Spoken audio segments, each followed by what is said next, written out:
사무엘상 24장 1절에서 15절 말씀까지입니다. 24장 1절에서 15절 말씀까지.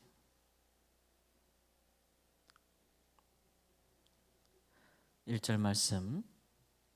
사울이 블레셋 사람을 쫓다가 돌아오매 어떤 사람이 그에게 말하여 이르되 보소서 다윗이 엔게디 광야에 있더이다 하니 사울이 온 이스라엘에서 택한 사람 3,000명을 거느리고 다윗과 그의 사람들을 찾으러 드렴소 바위로 갈새 길가 양의 우리에 이른즉 굴이 있는지라 사울이 뒤를 보러 들어가니라 다윗과 그의 사람들이 그 굴 깊은 곳에 있더니 다윗의 사람들이 이르되 보소서 여호와께서 당신에게 이르시기를 내가 원수를 내 손에 넘기리니 내 생각에 좋은 대로 그에게 행하라 하시더니 이것이 그 날이니이다 하니 다윗이 일어나서 사울의 겉옷자락을 가만히 베니라. 그리한 후에 사울의 옷자락 뱀으로 말미암아 다윗의 마음이 찔려 자기 사람들에게 이르되 내가 손을 들어 여호와의 기름 부음을 받은 내 주를 치는 것은 여호와께서 금하시는 것이니 그는 여호와의 기름 부음을 받은 자가 됨이니라 하고 다윗이 이 말로 자기 사람들을 금하여 사울을 해하지 못하게 하니라. 사울이 일어나 굴에서 나가 자기 길을 가니라. 그 후에 다윗도 일어나 굴에서 나가 사울의 뒤에서 외쳐 이르되 내 주 왕이여 하매 사울이 돌아보는지라. 다윗이 땅에 엎드려 절하고 다윗이 사울에게 이르되 보소서 다윗이 왕을 해하려 한다고 하는 사람들의 말을 왕은 어찌하여 들으시나이까. 오늘 여호와께서 굴에서 왕을 내 손에 넘기신 것을 왕이 아셨을 것이니이다. 어떤 사람이 나를 권하여 왕을 죽이라 하였으나 내가 왕을 아껴 말하기를 나는 내 손을 들어 내 주를 해하지 아니하리니 그는 여호와의 기름 부음을 받은 자이기 때문이라 하였나이다. 내 아버지여 보소서 내 손에 있는 왕의 옷자락을 보소서 내가 왕을 죽이지 아니하고 겉옷자락만 베었은즉 내 손에 악이나 죄가가 없는 줄을 오늘 아실지니이다. 왕은 내 생명을 찾아 해하려 하시나 나는 왕에게 범죄한 일이 없나이다. 여호와께서는 나와 왕 사이를 판단하사 여호와께서 나를 위하여 왕에게 보복하시려니와 내 손으로는 왕을 해하지 않겠나이다. 이에 속담에 말하기를 악은 악인에게서 난다 하였으니 내 손이 왕을 해하지 아니하리이다. 이스라엘 왕이 누구를 따라 나왔으며 누구의 뒤를 쫓나이까. 죽은 개나 벼룩을 쫓음이니이다. 그런즉 여호와께서 재판장이 되어 나와 왕 사이에 심판하사 나의 사장을 살펴 억울함을 풀어주시고 나를 왕의 손에서 건지시기를 원하나이다 하니라. 아멘. 15절 말씀까지 봤습니다. 다윗이 엔게디 광야에 있을 때에 사울이 다시 그를 추적하여서 왔습니다. 이곳은 이제 동굴이 많은 지역이라서 다윗이 그 많은 동굴 중에 하나에 숨어 피했다라고 했습니다. 다윗은 목자로서 양을 많이 치는 사람인데 그 동굴들이 이제 길가에 있는 양의 우리들처럼 굴이 많아서 아마 양을 칠 때 그런 굴에 들어가 또 쉬기도 하고 양들을 또 피하여 드리기도 하고 그런 일이 있었던 것 같아요. 어떤지 그런 경험이 있어서 어떤 한 굴에 깊이 숨었는데 마침 사울이 발을 가리우러 그곳에 들어왔다. 이 발을 가리운단 말은 이제 용변을 본다는 얘기예요. 왕이 홀로 굴에 이제 들어왔다는 거죠. 근데 캄캄하고 또 다윗과 그와 함께한 자들이 깊숙이 있으니 사울이 그것을 알아채지 못한 것이고 그의 부하들도 그것을 인지하지 못한 것이죠. 그럴 때 굴 깊은 곳에서 다윗과 함께한 자들 중에서 이제 다윗에게 말하기를 여호와께서 당신에게 이르시기를 내가 원수를 내 손에 넘기리니 내 생각이 좋은 대로 그에게 행하라 하시더니 이것이 그때입니다라고 이야기하죠. 왕을 죽이십시오. 이렇게 이야기하는 겁니다. 다윗이 이 하나님께서 다윗의 원수를 다윗에게 넘겨주실 테니까 네가 네 소견대로 행하라 하시는 말씀을 이제 들었다는 것이죠. 그것을 다윗뿐만 아니라 그와 함께한 자들 다 알고 있었어요.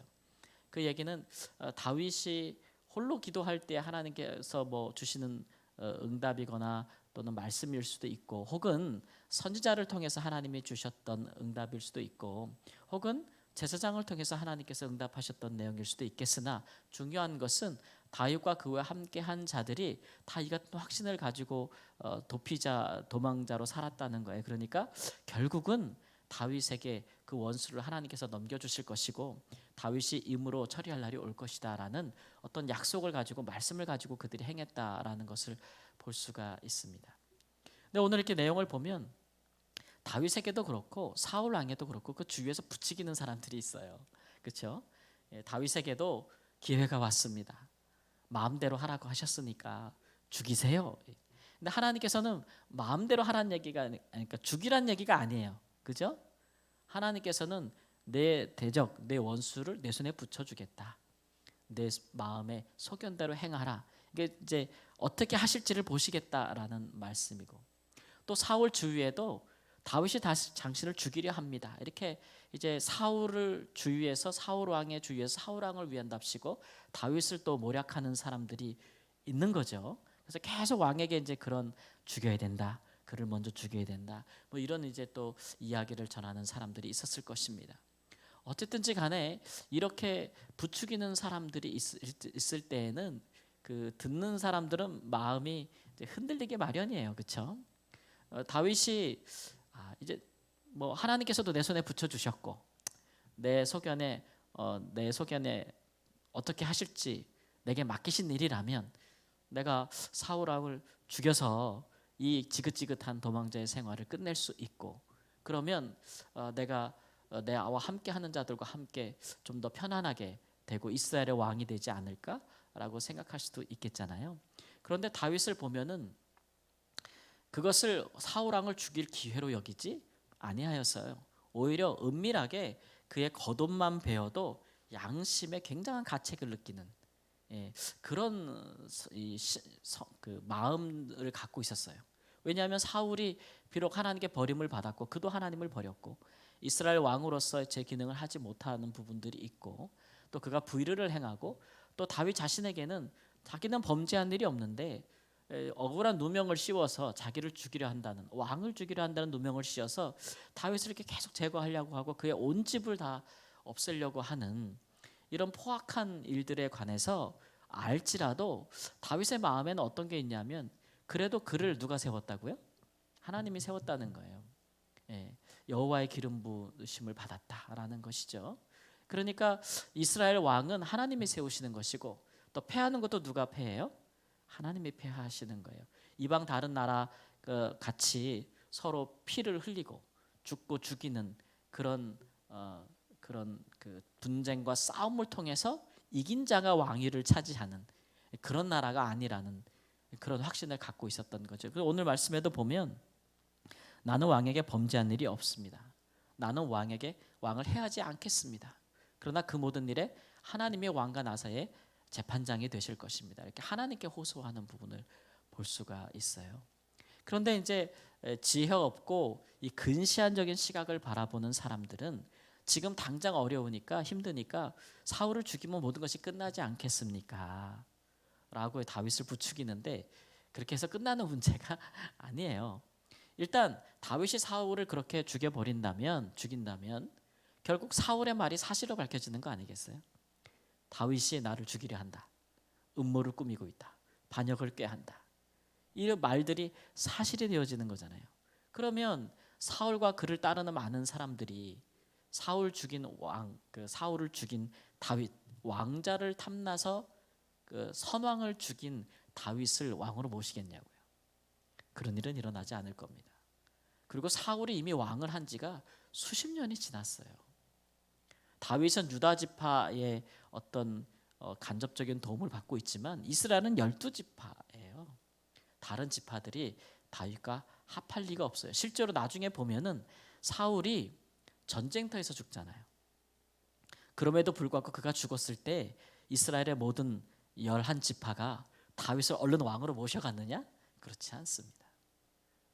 사울의 가문에 사울도 죽고 요나단도 죽었을지라도 다른 아들이 그 왕이 되었고 또 사울을 따르던 많은 군사들과 군대 장관들 그런 사람들이 오히려 이스라엘의 10지파를 뭉쳐서 하나의 나라를 이루고 유다와 다른 지파가 갈라져서 각기 왕을 다윗은 유다의 왕이 되고 통합 이스라엘의 왕이 되지 못하는 것을 볼 수가 있어요. 그러니까 사울을 제거한다고 바로 이스라엘의 왕이 되는 것이 아니죠.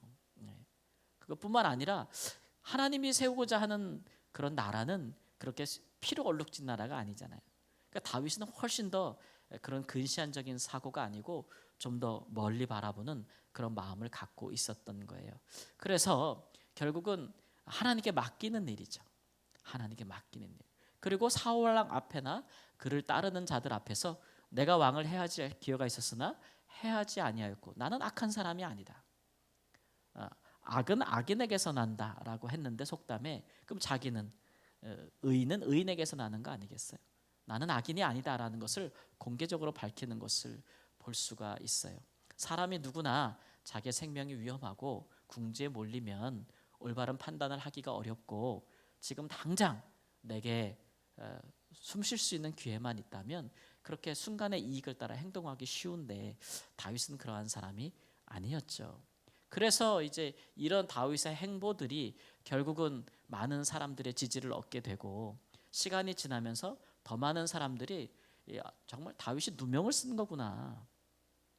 사울 왕의 말처럼 다윗이 사울 왕을 죽이려 한 것이 아니었다. 그는 정말 악한 사람이 아니다. 그는 신실한 사람이다라는 것이 밝혀지기 시작하고 그러면서 사람들의 마음을 얻고 이스라엘 백성들을 다 얻어서 그 마음을 얻어서 그 사람들이 자원하여 다윗을 왕으로 모시기까지 그런 시간들이 이제 걸리는 것이죠. 그렇게 이제 하나님 나라는 세워지는 거예요. 여러분, 하나님 나라는 이제 이렇게 세워지는 것이죠. 예수님께서도 이 땅에 오셔서 하나님 나라를 이루고자 하실 때에 정말 많은 사람들이 예수님의 생각과는 다른 생각들을 자꾸 예수님께 강요했어요. 부추겼어요. 누가 그랬어요? 가장 가까운 사람들이 그랬어요.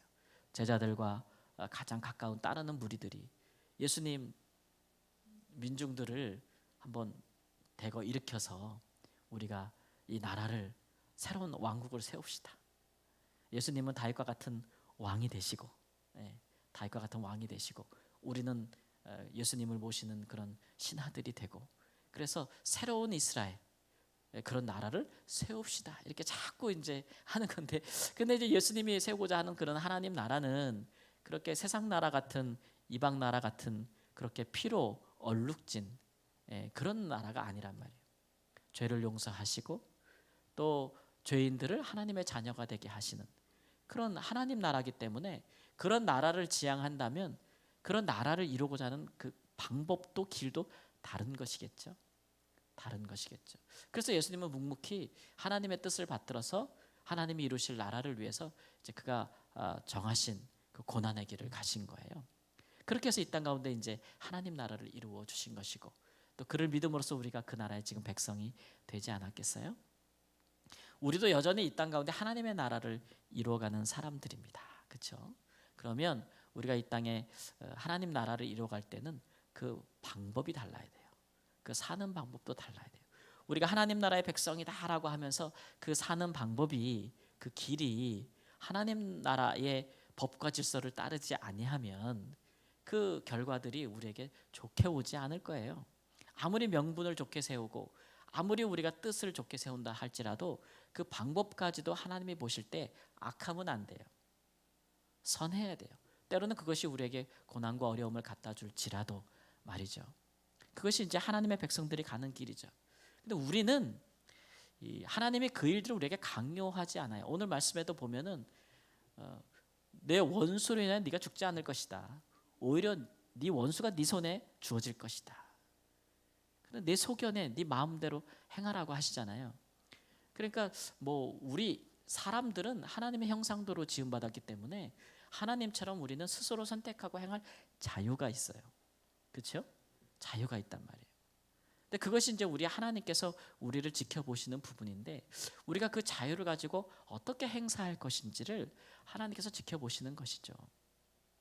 우리가 그리스도 안에서 더 이상 죄와 사망의 노예가 아니고 이제 완전히 자유인이 되었는데 그 자유를 가지고 우리가 어떻게 살 것인지를 하나님이 지켜보시는 거예요. 그 자유를 가지고 우리 임의로 마음대로 원하는 대로 선과 악을 가리지 않고 그냥 행할 것인가 첫사람 아담처럼 아니면 우리가 그리스도 안에서 자유하게 되었은즉 그 자유를 가지고 그리스도의 뜻을 받들어서 그렇게 서로 종노릇하며 살 것인가? 예, 서로 사랑으로 종노릇하며 살 것인가? 이런 하나님 나라에 우리가 살아가는 방식들을 이미 예수님께서 우리에게 보여주셨으니 우리가 그 길을 따라 살아야겠다. 그래서 하나님의 자녀들은 사는 방식이 달라야 돼. 다윗처럼 달라야 되는 것이죠. 그 모든 일에 있어서 하나님이 다 지켜보시고 우리를 달아보시고 또 우리의 행한 대로 또 하나님께서 우리에게 이루어지기도 하시고 이런 모든 일들을 하나님이 우리를 시험하신다 라는 것을 우리가 좀 깨달을 필요가 있습니다. 매일의 삶에 그렇죠. 매일의 삶에. 그래서 늘 우리가 우리 자신을 돌이켜 보기를 오늘 나는 하나님의 백성으로서 하나님의 우리에게 주신 새 법, 사랑과 또 성령의 인도하심을 따라 사는 일에 충실했는가 이런 것들을 돌아보고 이것이 우리의 삶의 기준이 돼서 잘 사시면 정말 오늘 우리는 다윗처럼 하나님 나라의 백성으로서 하나님을 의지하고 사는 것 아니겠어요? 그럴 때 우리가 좀 그런 것들이 좀 힘든 일이긴 해도 그러나 그 나중의 결과는 정말 아름다울 것입니다. 그것을 통해서 그런 한 사람을 통해서 하나님께서 얼마나 큰 일들을 행하시는지요. 특별히 다윗처럼 아주 귀한 부르심이 있고 왕으로서의 부르심을 받았듯이 우리도 이제 하나님 나라의 왕 같은 제사장들인데 그런 부르심에 우리가 잘 순종한다면 하나님의 통화의 영광을 받으실 줄을 믿습니다. 기도하겠습니다. 주님, 날마다 우리의 삶에 우리가 스스로 선택하고 우리의 의지를 가지고 하나님 우리가 임으로 소견대로 행할 수 있는 자유가 우리의 삶 가운데 있습니다. 그리스도께서도 하나님 자유를 가지셨으나 하나님 그가 자유를 자기의 이익을 구하는 데만 쓰지 아니하시고 사랑으로 하나님 우리를 위하여 종로로 타심에 있어 우리를 구원하셨습니다. 하나님 우리도 그 그리스도를 본받아서 하나님 나라의 백성으로 이 땅 가운데 사는 동안에 하나님 우리가 그 자유를 가지고 사랑으로 서로 종로로 타며 오직 하나님께 맡기고 하나님 의지하고 또 하나님이 우리에게 주신 길을 따라서 살아감으로써 이 땅에서 하나님 나라를 이루어갈 수 있도록 인도하여 주옵소서. 많은 유혹이 있습니다. 세상의 방식과 하나님이 원하지 않는 선택들과 그런 방식을 택하고 살아야 우리가 손해를 보지 않고 또 우리의 삶이 더 어렵지 않고 우리의 삶이 더 부유해지고 편안할 것이라 하는 많은 유혹들과 부추기는 것들이 있고 시험거리가 있을지라도 하나님 우리가 그런 유혹에 빠지지 아니하게 하시고 단호히 예수님처럼 우리에게 주어진 하나님 그런 믿음과 말씀의 길을 갈 수 있도록 하나님 저희를 붙들어 주시옵소서.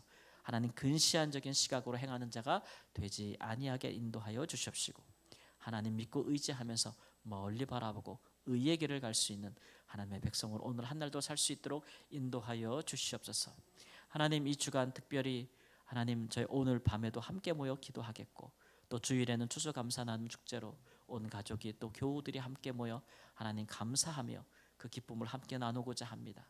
성령께서 하나님 새로운 기쁨으로 우리 가운데 채워 주시옵시고 삶의 위로로 주의 백성들에게 충만히 채워 주사 삶의 고난함과 수고 하나님의 백성으로 살아가고 믿음으로 살아가기에 수고했던 모든 것들을 위로하시고 눈물을 닦아 주시고 우리의 듣기에 좋은 말씀들을 우리에게 주시며 우리로 새 힘을 얻게 하시는 은혜의 시간이 될 수 있도록 역사하여 주옵소서.